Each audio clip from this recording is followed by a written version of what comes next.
Greetings, beloved Princeton United Methodist Church community. It's Pastor Jenny here, and I'm reading from Mark chapter 9, parts of verses 2 and 3. 6 days later, Jesus took with him Peter and James and John and led them up a high mountain apart by themselves, and he was transfigured before them, and his clothes became dazzling white, such as no one on earth could bleach them.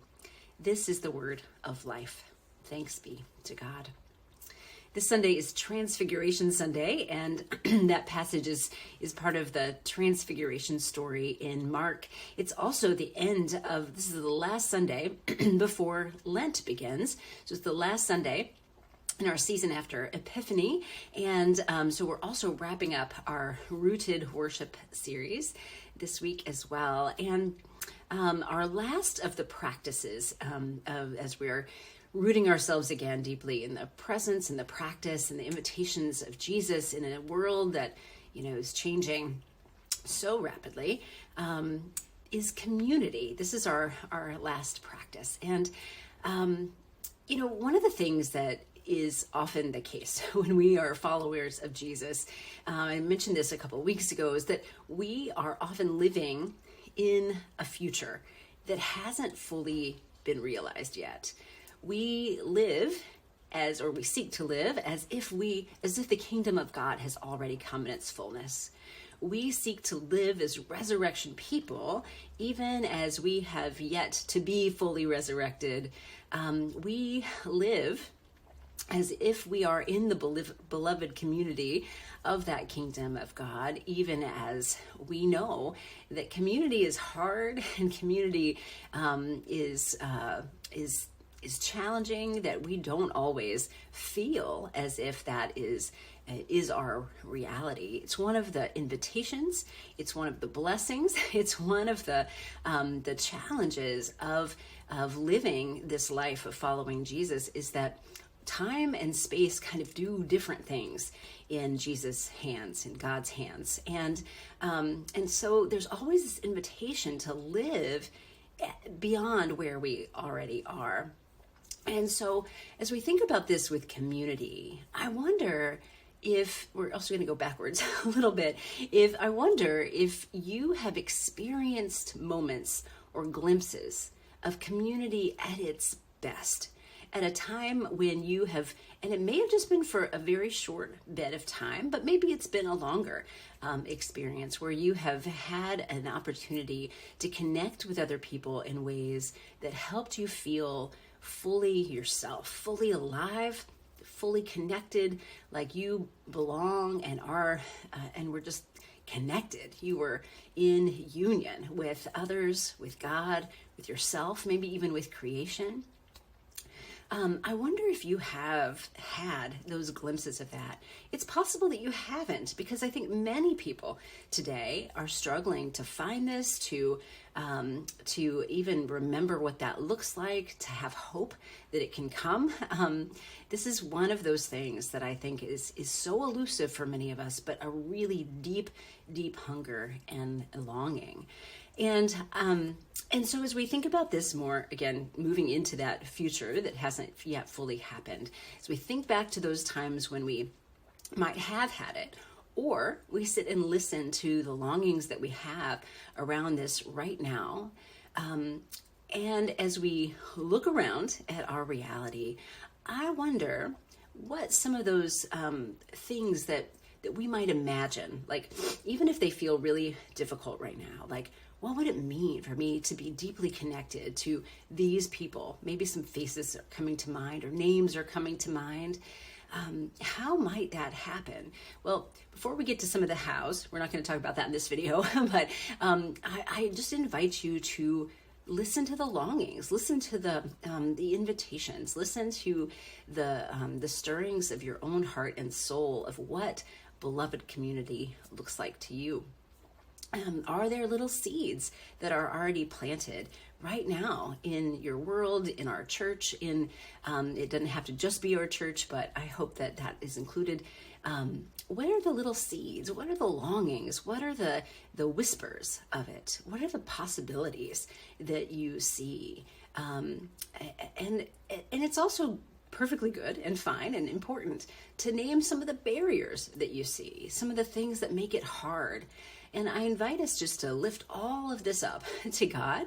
And I even invite you to lift it up to somebody else. I think this is part of the formation of community, is that we share some of these longings, these needs, these desires, this hope with one another. So I'm happy to receive and listen to that, but I'm also know that there are so many others who are available to you in this moment as well. So community is where we are thinking and dreaming and hoping and grounding ourselves, rooting ourselves in this moment. So this is the last Sunday after Epiphany, and next week we move into Lent.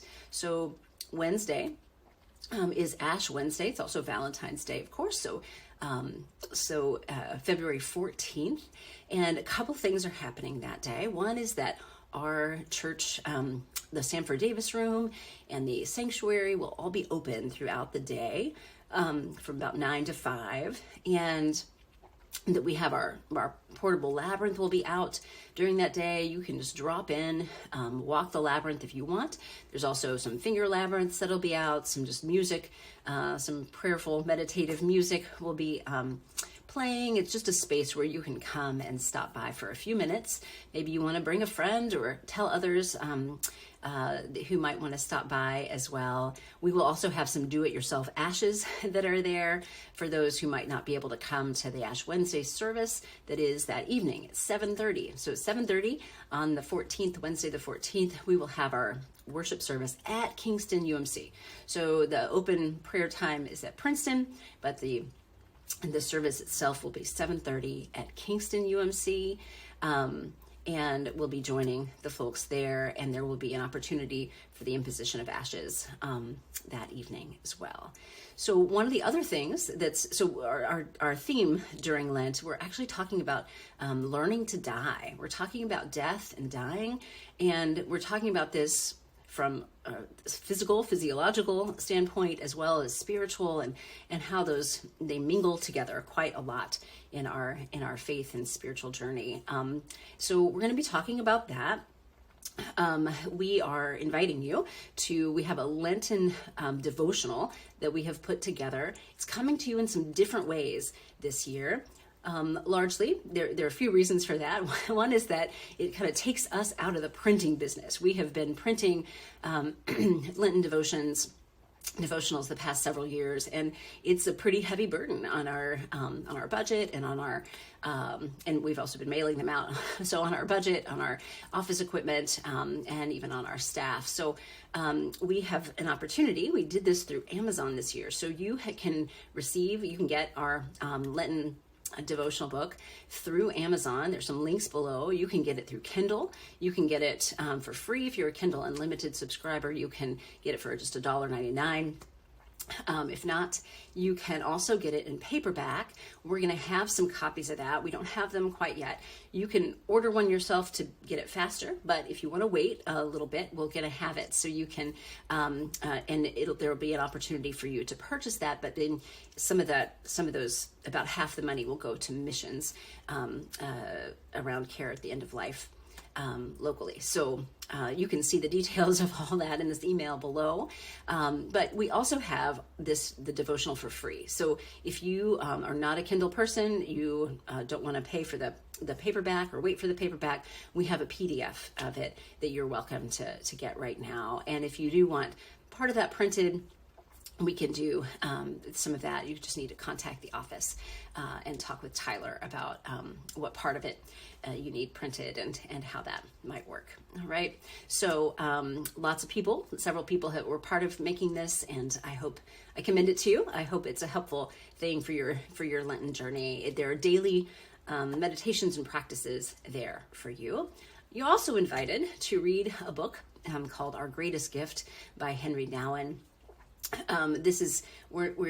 We're not basing the sermon series exactly on that, but it is a beautiful and short supplement to the worship series as well. Should you want to look at that, there is a write-up of it that that Kate Lasko did for us in the Lytton devotional, if you would like to get a kind of a preview of it before you look for that book. All right, friends, I am always feel such a privilege that we are on this journey together. It is always a joy for me to get to say to you, you were created for joy, that you are enough because God is enough, and you are God's beloved. We will see you very soon. Take good care.